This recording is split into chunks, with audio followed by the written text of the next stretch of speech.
రాజు మీరు చెప్పండి, ఏమిటి ఈ రిమాండ్ రిపోర్టు, దీని పరిణామ క్రమం ఎట్లా ఉంటుంది? ఇందాక మీ నాయకుడు పేరు నాని గారు వేసిన ప్రశ్నలకు పరంపరగా మీరేమైనా కొత్త ప్రశ్నలు వేస్తారా? సార్ ఒకటి సార్, గాదే సాయి కృష్ణది ముమ్మాటికి ప్రభుత్వ హత్య. ఎందుకు ఈ మాట నేను చెప్తున్నానంటే, సిఐ నాగరాజ్ అనే పోలీస్ ఆఫీసర్ ఎవరైతే అతన్ని గాదే సాయిని హత్య చేశాడో ఆయన పాత్రధారి మాత్రమే. దీని వెనకున్నటువంటి సూత్రధారులు ఎవరు, ఆ సూత్రధారులను ఈ ప్రభుత్వం కాపాడే ప్రయత్నం ఎందుకు చేస్తుంది? గాదే సాయి కృష్ణ హత్యలో ప్రభుత్వం అన్ని వ్యవస్థలు పాత్ర పోషించాయి. ఎందుకు ఈ మాట చెప్తున్నా అంటే, బహుశా గాదే సాయి కృష్ణ లాంటి హత్య కానీ పోలీసులు ప్రభుత్వం వ్యవహరించినటువంటి తీరు కానీ భారతదేశంలో ఎప్పుడు ఎక్కడ జరిగి ఉండదన్న అనుమానం నాకు కలుగుతుంది. ఎందుకంటే పోలీసులే అరెస్ట్ చేస్తారు సార్, పోలీసులే కేసు పెడతారు, పోలీసులే తీసుకొస్తారు, పోలీసులే చంపేస్తారు, పోలీసులే దాన్ని దర్యాప్తు చేస్తారు, అందులో మళ్ళీ పోలీసులే సాక్షులుగా ఉంటారు. ఇలా ఉంటే ఎక్కడైనా ఎప్పుడైనా న్యాయం జరుగుతుందా? ఇది ఇంతకన్నా దారుణం దుర్మార్గం ఏమైనా ఉంటుందా అని చెప్పి మేము అడుగుతున్నాం. తర్వాత పోలీస్ వ్యవస్థ కానీ ప్రభుత్వం కానీ ఆంధ్రప్రదేశ్ రాష్ట్రంలో ఒక ఆటవిక పాలనను, ఒక జంగిల్ రాజును ఎలా నడుపుతున్నారు, సాక్షాత్తు గౌరవ హైకోర్టులను కూడా ఎలా తప్పుదోవ పట్టిస్తున్నారని చెప్పడానికి ఒక ఎగ్జాంపుల్ ఈ కేసులో ఉంది. వారు అతన్ని 6-8 తేదీల మధ్య అరెస్ట్ చేసి తీసుకొచ్చామని చెప్పి రిమాండ్ రిపోర్ట్లో చెప్పారు. మరి ఆ తర్వాత తేదీల్లో 6-8 తర్వాత ఎవరైతే చనిపోయినటువంటి గాదే సాయికృష్ణ తల్లి హెబియస్ కార్పస్ పిటిషన్ వేస్తే ఇదే పోలీసులు గౌరవ న్యాయస్థానానికి ఏం చెప్పారు? వెతుకుతున్నాం, గాలిస్తున్నాం, ప్రత్యేక బృందాలు ఏర్పాటు చేశాం. అంటే మీరు అరెస్ట్ చేశారన్న విషయం మీకు తెలుసు, మీరు చంపేశారన్న విషయం మీకు తెలుసు, కానీ గౌరవ న్యాయస్థానానికి ఈ ప్రభుత్వం, ఈ పోలీసులు తప్పులు అబద్ధాలు చెబుతున్నారు అని చెప్పడానికి ఇది ఒక నిదర్శనం. రిమాండ్ రిపోర్ట్ లో ఆ ప్రస్తావన కూడా ఉంది కదా, మిస్లీడ్ చేశారని చెప్పి కూడా కోర్టుకి అబద్ధాలు చెప్పారని పూర్తిగా. అంటే ఆ అబద్ధాల పాత్రధారి నాగరాజు, ఆ నాగరాజుతో అబద్ధాలు చెప్పించింది ఎవరు, హత్య చేయించింది ఎవరు? మనం సరే కేసు లోతులు ల్యాండ్ డీల్ తర్వాత టాస్క్ ఫోర్స్ వెళ్ళారు కదా తీసుకురావడానికి. టాస్క్ ఫోర్స్ ఎవరి కంట్రోల్లో ఉంటుంది? సిఏ నాగరాజ్ కంట్రోల్లో ఉంటుంది కదా. Task force will be under the control of honourable commissioner of the city.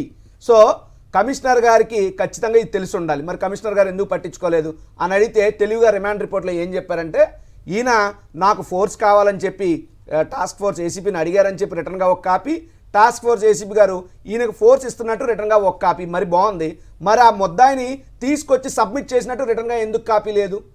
ఎందుకు మీరు చెప్పలేదు? రెండో విషయం, ఏదైతే గాదే సాయికృష్ణ తల్లి ఆవిడ బహుశా 28వ తారీఖున ఎప్పుడో వెళ్ళి ఈ యొక్క పోలీస్ కమిషనర్ గారికి, అయ్యా బాబు నా కొడుకుని కస్టోడియల్ డెత్ చేశారన్నటువంటి అనుమానం నాకుంది, దయచేసి దీని మీద మీరు దర్యాప్తు చేయండి అని అడిగితే కూడా ఆయన పట్టించుకోలేదు. ఆయన ఆ రోజే స్పందించి ఉంటే ఈ సీసీ ఫుటేజ్లన్నీ కూడా డిలీట్ అయ్యి ఉండేవి కాదు. రెండోది, ఇందాక లాయర్ గారు చెప్పిన దాంట్లో కీలకమైనటువంటి అంశం ఉంది. సరే మీరు మాయం చేశారు అని ఎందుకు డెడ్ బాడీని ఏం చేశారు? డెస్ట్రాయ్ చేశారు అంటున్నారు. డెస్ట్రాయ్ అంటే పోలీస్ స్టేషన్లో ఏమన్నా గొయ్యి తవ్వి ఆ బాడీని పోలీస్ స్టేషన్ లోపలే ఏదో సినిమాలో చూపించినట్టు పూర్తి చేశారా? లేదు అనుకుంటే తీసుకెళ్లి శ్మశాన వాటికలో దహనం చేశారా? ఇంకా లేదు అనుకుంటే బెల్లి లలిత గారిలాగా మొక్కలు చేసి గాదే సాయి కృష్ణ శరీర భాగాలని తలకో దిక్కు పడేశారా? ఏం చేశారు? ఆ రిమాండ్ రిపోర్ట్లో ఉండాలి కదా. అంటే ఇంకొక విషయం, ఆర్ఎంపీతో కుట్లు వేయించారన్నటువంటిది ఉంది. సరే ఇంతకీ ఆ ఆర్ఎంపీ ఎవరు, ఆ డాక్టర్ ఎవరు, వారి పేరు ఎందుకు ప్రస్తావించలేదు, వారిని ఎందుకు మీరు విచారించలేదు, ఎందుకు మీరు అరెస్ట్ చూపించలేదు? ఇంకొక అంశం ఇదేంటంటే కేవలం ఒక్కడేనట అక్యూజ్డ్. ఏమండి, నిజంగా సిఏ నాగరాజు గారు అంత బాహుబలి అయిపోయి ఉంటే ఇంకెందుకు స్టేషన్లో అందరినీ తీసేసి సిఏ నాగరాజు లాంటి ఒక్కొక్కరిని ఒక్కొక్క పోలీస్ స్టేషన్లో పెట్టుకోవచ్చు కదా. మరి సిఏ కింద సబ్ ఇన్స్పెక్టర్లు ఎందుకు, సబ్ ఇన్స్పెక్టర్ల కింద ఏఎస్ఐలు ఎందుకు, హెడ్ కానిస్టేబుల్ ఎందుకు, రైటర్లు ఎందుకు, కానిస్టేబుల్ ఎందుకు, హోంగార్డులు ఎందుకు వ్యవస్థలో పోలీస్ స్టేషన్లో? అంటే ఆ సిఐ కింద ఉన్నటువంటి అందరూ కూడా, సిఐ పైన ఉన్నటువంటి ఏసీపీ, డీసీపీ, విజయవాడ సిపి, డీజీపీతో సైతం అందరూ ఈ కేసులో సూత్రధారులు ఉన్నారు. వాళ్ళందరినీ విచారించాలి, వాళ్ళందరూ రిమాండ్ రిపోర్ట్లో జతపరచాలి. కానీ అది జరగట్లేదు. ఇది ప్రభుత్వ హత్య అని చెప్పడానికి ఇవన్నీ నిదర్శనాలు. ఇంకొక విషయం అంటే ఎంత మాకు బాధ కలుగుతుందంటే, ఈరోజు గాదే సాయికృష్ణ అంశం బయటకు వచ్చింది కాబట్టి ఈ వాస్తవాలు బయటకు వస్తున్నాయి. ఈ యొక్క గౌరవ డీజీపీ గారు ఓ మీడియా సమావేశంలో ఒక అద్భుతమైనటువంటి మాట చెప్పారు. అదేంటంటే, విశాఖపట్నానికి సంబంధించి వైఎస్ఆర్ కాంగ్రెస్ పార్టీ, అది విశాఖపట్నం కానివ్వండి, జంగారెడ్డిగూడెం కానివ్వండి, రాయలసీమ కానివ్వండి, number of cases YSR Congress పార్టీకి సంబంధించిన సానుభూతి పనులు. ఉదాహరణకు బోడే వెంకటేష్ అన్న అబ్బాయిని పోలీస్ స్టేషన్లో పెట్టి 1000 గుంజీలు తీయమని చెప్పారు. 400 గుంజీలకి అబ్బాయి పడిపోయిన అబ్బాయిని ఆ తర్వాత తీసుకొచ్చి విశాఖపట్నం తెలుగు తల్లి ఫ్లైఓవర్ దగ్గర చేతికి సంకెళ్ళేసి నడి రోడ్డు మీద నడిపించుకు తీసుకెళ్లింది పోలీస్ వ్యవస్థ. అదేవిధంగా జంగారెడ్డిగూడెంలో వైసీపీ సానుభూతి పనులని, రాయలసీమలో వైసీపీ సానుభూతి పనులని అందరినీ కూడా ఎవరు ప్రశ్నిస్తారు అందరినీ నడి రోడ్డు మీద సంకెళ్ళేసి నడిపించి తీసుకెళ్తే డీజీపీ గారిని గౌరవ మీడియా అడిగితే ఆయన ఏం చెప్పాడు తెలుసండి, మా దగ్గర పెట్రోలింగ్ వాహనాలు లేవు అందుకే నడిపిస్తున్నాం. అవును, మనుషుల్ని ఖైదీల్ని నడిపించడానికి మీ దగ్గర పెట్రోలింగ్ వాహనాలు ఉండవు, కానీ శవాల్ని పార్సిల్ చేయడానికి, శవాల్ని ట్రాన్స్పోర్ట్ చేయడానికి, హత్య చేసినటువంటి దాన్ని డెలివరీ సిస్టమ్ చేయడానికి మాత్రం ఈ యొక్క పోలీస్ వ్యవస్థ దగ్గర మరి జీపులు, కావాల్సిన పెట్రోలింగ్ వెహికల్స్ ఇవన్నీ ఉన్నాయా అని నేను అడుగుతున్నా. ఇంకోటి ఏంటంటే చంద్రబాబు నాయుడు గారు సిట్ వేసాను అంటున్నారు. చంద్రబాబు నాయుడు గారు ఎన్ని సిట్లు వేయలేదు ఆయన ముఖ్యమంత్రి పదవీ కాలంలో. ఏ సిట్ రిపోర్ట్ ఒకటి వచ్చిందండి బయటికి, ఒక్క రిపోర్టు, ఏ ఒక్క సిట్ రిపోర్టు బయటికి రాదు. సిట్ అంటే ఏంటి, స్పెషల్ ఇన్వెస్టిగేషన్ టీం కాదు అది. చంద్రబాబు నాయుడు గారి సిట్ అంటే సిట్టు, స్టాండ్ అంటే స్టాండు, ఆ రకమైనటువంటి తప్పితే ఇంకోటి కాదు. ఈ కేసు కట్టిన తీరు కానీ, రిమాండ్ రిపోర్ట్ రాసినటువంటి విధానం కానీ చూస్తే ఖచ్చితంగా భవిష్యత్తులో ఈ కేసు వీగిపోవడానికి రిమాండ్ రిపోర్టే ఒక పునాదిగా వీళ్ళు వేశారు తప్పితే ఇంకొకటి కాదు. నిన్న కాక మొన్న మనం పక్క రాష్ట్రంలో జరిగినటువంటి ఒక సంఘటన చూస్తే అందులో 9 మంది పోలీసులకి న్యాయస్థానం సెంటెన్స్ టు డెత్ ఇవ్వడం జరిగింది, ఉరిశిక్ష, సెంటెన్స్ టు డెత్. సో అటువంటి పరిస్థితుల్లో ఈ సిఐతో పాటు మిగతా వాళ్ళందరినీ కూడా రిమాండ్ రిపోర్ట్లో ఎక్యూజ్గా చేరిస్తే ఖచ్చితంగా ఎవరో కొంతమంది అయినా అప్రూవల్స్గా మారుతారు. ఈ కేసులో అందరూ దొరికిపోతారన్న భయంతో మాత్రమే సిఐ నాగరాజును ఒక్కడిని ఎక్యూజ్గా పెట్టారు. ఇది ఈ యొక్క రిపోర్ట్ గమనిస్తే మాత్రం ఖచ్చితంగా ప్రభుత్వ హత్య, ప్రభుత్వ పెద్దలు ఇందులో సూత్రధారులు. ఇందులో ఖచ్చితంగా విజయవాడ కమిషనర్ని సస్పెండ్ చేయాలా, కేసును సిబిఐకి అప్పగించాలా, ఈ సిఐ నాగరాజుని తక్షణమే విధుల నుండి తొలగించాలి.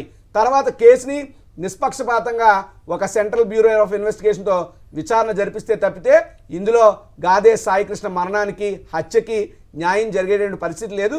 ఈరోజు ఆ తల్లి అడుగుతుంది, బూడిదెమ్మని అడుగుతుంది. సార్, చంపేయాల్సినంత అవసరం ఏమిటి? పోలీసులు ఎవరు? పోలీసులు హత్య చేయాల్సిన పనేంటి? పోలీస్ వ్యవస్థకు చెప్తున్నా, మీ అందరికీ చెప్తున్నా, సాక్షి మీడియా ద్వారా చెప్తున్నా, ఏదో ప్రభుత్వ పెద్దలు ఉన్నారు కదా అని చెప్పి చట్టాన్ని మీ చేతుల్లోకి తీసుకుంటే మీరందరూ కూడా మరో నాగరాజు సిఐ లాగా అయిపోతారు. దయచేసి రెడ్ బుక్ రాజ్యాంగాన్ని అమలు చేయొద్దు. అంబేద్కర్ గారు రచించినటువంటి రాజ్యాంగాన్ని, చట్టాన్ని అమలు చేసి ప్రజలను కాపాడండి. మీ యొక్క ఉద్యోగాల్ని, మీ భవిష్యత్తును కూడా కాపాడుకోండి తప్పితే ప్రభుత్వ పెద్దలు వెనకాతలు ఉన్నారని కొంతమంది పోలీసులు కాకి చొక్కాలు తీసి పసుపు చొక్కాలు వేసుకుంటే ఇలా నాగరాజుకు పట్టినటువంటి పరిస్థితి అయితే ఇక్కడ పాయింట్ చెప్పండి. ఈ చంద్రబాబు గారు ఏమంటారు, పవన్ కళ్యాణ్ని దూషించారు, మీరు కులం గురించి మాట్లాడుతున్నారు, ఆ తల్లేమో బూడిదడుగుతుంది, ఈయనేమో మీరు కుల ఆరోపణలు చేస్తున్నారు, మీరు చేస్తున్నారని చెప్పి ఆయన ఆరోపిస్తున్నారు. పవన్ కళ్యాణ్ని దూషించారంటారంటే ఆయన కదా దూషించింది మిమ్మల్ని. అసలు పవన్ కళ్యాణ్ దూషించాల్సిన అవసరం మాకేంటి సార్? అదే సాయికృష్ణ అనేటువంటి వ్యక్తి గురించి మేము మాట్లాడాం. సరే, అప్పుడు ఆ అబ్బాయి ఒక కాపు యువకుడు మాట్లాడారు, కాపు యువకుడు చచ్చిపోతే కాపు యువకుడు అంటారే, కులం ఆ కుర్రోడికి మీరు ఎఫ్ఐఆర్ రిపోర్ట్లో కానీ, రిమాండ్ రిపోర్ట్లో కానీ గాదే సాయికృష్ణ బిలాంగ్స్ టు కాపు అని మీరు రాయలేదా? క్యాస్ట్ రాస్తారు కదా. మరి మీరు రిమాండ్ రిపోర్ట్లో, మీరు ఎఫ్ఐఆర్లో మెన్షన్ చేసినటువంటి ఆ వ్యక్తి కులం చెప్తే మీకు ఎందుకు అంత ఉలుకు అని అడుగుతున్నా. ఈరోజు ఈ కేసులో అడ్డంగా దొరికిపోయి జగన్మోహన్ రెడ్డి గారు అనే వ్యక్తి బయటకు వచ్చి మాట్లాడి ఇంటికి వెళ్ళి కదిలితే తప్ప ఈ ప్రభుత్వం మొద్దు నిద్ర వదలక చలనం లేకుండా ఉంటే, జగన్మోహన్ రెడ్డి గారు వెళ్తే తప్ప దిక్కు దివానం లేదు ఈ రాష్ట్రంలో ఎవరికనే పరిస్థితులు వస్తే దాని నుండి డైవర్ట్ చేయడానికి వెంటనే చంద్రబాబు నాయుడు గారు పవన్ కళ్యాణ్ గారిని ఎంటర్ చేస్తూ పవన్ కళ్యాణ్ గారితో వైసీపీ వాళ్ళు తిట్టిస్తారు. వైసీపీ వాళ్ళు కౌంటర్గా పవన్ కళ్యాణ్ గారు తిడితే ఈ రాజకీయ మంటల్లో చంద్రబాబు నాయుడు గారు, అమ్మ నేను సేఫ్, నేను చలికాచుకుంటాను, పవన్ కళ్యాణ్ అనేవాడిని ఒక షీల్డ్గా అడ్డు పెట్టుకుంటాను, ఎంతసేపు నా మీద వచ్చే బురదంతా పవన్ కళ్యాణ్ మీద పడినివ్వండి, నేను మాత్రం చాలా ప్రశాంతంగా ఉంటాను, పవన్ కళ్యాణ్ అందరితో తిట్టిస్తాను, పవన్ కళ్యాణ్ తిట్టించేలా చేస్తాను, పవన్ కళ్యాణ్ బకరా చేస్తారు. అందులో డౌట్ ఏం లేదు సార్. మీరు ఒప్పుకున్నా ఒప్పుకోకపోయినా పవన్ కళ్యాణ్ అనే వ్యక్తిని చంద్రబాబు నాయుడు గారు వాడుకున్నట్టు బహుశా ఎవరు వాడుకుని ఉండరు. చంద్రబాబు నాయుడు గారు ప్రభుత్వంలో పవన్ కళ్యాణ్ ఆటలో అట్టిపండులా చేశారు. ప్రభుత్వానికి వచ్చే మంచి ఏమన్నా ఉంటే అరాకొర అడ్వర్టైజ్మెంట్ల ద్వారానో లేదంటే పబ్లిసిటీ ద్వారానో ఏమైనా హైప్ ఉంటే అది చంద్రబాబు నాయుడు కొడుకు తీసుకుని ప్రభుత్వం మీద వచ్చే బురదంతా పవన్ కళ్యాణ్కి పూయిస్తూ, పవన్ కళ్యాణ్ అమాయకుడు అనుకోలో, అమ్ముడుపోయాడు అనుకోలో మాకే అర్థం కావట్లేదు. మాట్లాడితే ఆయన వచ్చి మాట్లాడితే మీకు ఎందుకంటే ఇబ్బంది? మీకేమన్నా అన్నావా? చట్టం తన పంతాన్ని చేసుకెళ్తుందని చెప్పడం మానేసి పవన్ కళ్యాణ్ వైఎస్ఆర్ కాంగ్రెస్ పార్టీ మీద, కాపుల మీద మాట్లాడడం అనేటువంటి హేయనీయం. కాపైనా, కమ్మైనా, దళితైనా, బీసీ అయినా, మైనార్టీ అయినా ఎవరికైనా అన్యాయం జరిగితే వారికి అండగా నిలబడాల్సిన బాధ్యత ప్రభుత్వంలో ఉప ముఖ్యమంత్రిగా ఉన్నటువంటి పవన్ కళ్యాణ్ గారి మీద ఉంటుంది.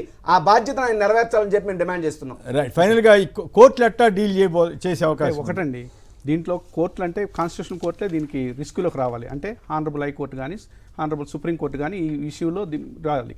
ఆల్రెడీ చెప్పినటువంటి గైడ్ లైన్స్ ఖచ్చితంగా లేటెస్ట్ జడ్జిమెంట్స్లో కూడా ఇది స్టేట్ హత్య అని చెప్పి ఈ రిమాండ్ రిపోర్ట్లో ఒప్పుకున్నారు. కస్టడియల్ డెత్ అంటే అవును. స్టేట్ చేసినటువంటి ఒక హత్య. ఇప్పుడు కొందరు హైకోర్టుకి వెళ్ళారు కదా, హైకోర్టు ఎట్లా రెస్పాండ్ అయ్యే అవకాశం, సిబిఐ అడుగుతున్నారు కదా, ఒప్పుకునే అవకాశం ఉంటుందా లేదా సరిపోతుందనే అవకాశం ఉందా? లా ఆఫ్ ల్యాండ్ వచ్చి సుప్రీంకోర్టు చెప్పినటువంటి గైడ్ లైన్స్, సుప్రీంకోర్టు ఇచ్చినటువంటి జడ్జిమెంట్స్ ఖచ్చితంగా ప్రివేల్ అవుతాయి. ఆనరబుల్ హైకోర్టు ఖచ్చితంగా దీని మీద సిబిఐ విచారణకు ఆదిస్తుంది. దానికంటే ముందు ఇది ఆల్రెడీ మెడకు చుట్టుకుంది స్టేట్కి. అర్థం కావట్లేదు మన head, state law and order head Chandrababu నాయుడుకి అర్థం కావట్లేదు. 40-50 రోజులు దీన్ని దాచిపెట్టినా ఇంకా దాగే పరిస్థితులు లేవు. ఖచ్చితంగా స్టేట్ హత్యగా రిమాండ్ లో రాసేశారు. ఇది కస్టడియల్ డెత్. ఇంకా next second position, first position ఏంది, ఏది డెత్ ఏందో తెలియకపోతే మ్యాజిస్ట్రేట్ ఎంక్వైరీ. ఇప్పుడు అది అవసరం లేదు, ఆల్రెడీ మీరు చెప్పేశారు మేము చంపేశామని చెప్పారు. చంపేసినాక ఆయనకి నెక్స్ట్ కావాల్సింది సిబిఐ స్వతంత్ర సంస్థని ఇచ్చేయాలి. స్టేట్ గవర్నమెంటే ఒక జీవో ఇవాళ గంటల్లో పాస్ చేసి గౌరవం ఉంటుంది, వీళ్ళు నిష్పక్షపాతం ఉంటుంది, మోటివ్ బయటపడుతుంది. గాదే సాయి కృష్ణది బయటకు వచ్చింది కాబట్టి ఇది ఇలాంటి ఘటనలు రానివి కోకొలలు ఈ రాష్ట్రంలో ఉన్నాయి. గాదే సాయి కృష్ణే కాదు, ఈ ఒక నార్మల్ కేసులు ఉన్నటువంటి వ్యక్తి మీద ఇలా వ్యవహరిస్తే వైఎస్ఆర్ కాంగ్రెస్ పార్టీ సానుభూతి పనుల మీద, నాయకుల మీద సోషల్ మీడియాలో ఎన్ని తప్పుడు కేసులు పెట్టి ఎన్ని చిత్రహింసలు పెడుతున్నారో చెప్పడానికి గాదే సాయి కృష్ణ కేసు. చిన్న కేసులో కూడా ఫోన్ లాగేసుకుంటారు, ఇంత పెద్ద కేసులో ఫోన్ లాగేసుకుంటారు, ఎండ్ అదర్స్ అని మెన్షన్ చేస్తారు. మరేమో అక్కడ ఓన్లీ ఇదే పవన్ కళ్యాణ్ గారు వకీల్ సాబ్ సినిమాలో ఉంటది, వెనకాతలు రాయడానికి స్పేస్ లేదా, మీరు ఇరికించి రాశారని ఆయన అడుగుతాడు. ఈ రోజు అదే దాంట్లో ఎందుకు 1 అని ఎందుకు వచ్చింది, ఎండ్ అదర్స్ అని ఎందుకు యాడ్ చేయలేదు? మిగతా తప్పించే ప్రయత్నం చేస్తారు. పేరు నాని గారు చెప్పినటువంటి ప్రెస్ మీట్ కి ఒక్కదానికి సమాధానం చెప్పనండి సార్ స్టేట్ గవర్నమెంట్ ని, సరిపోతుంది అంతే చాలు.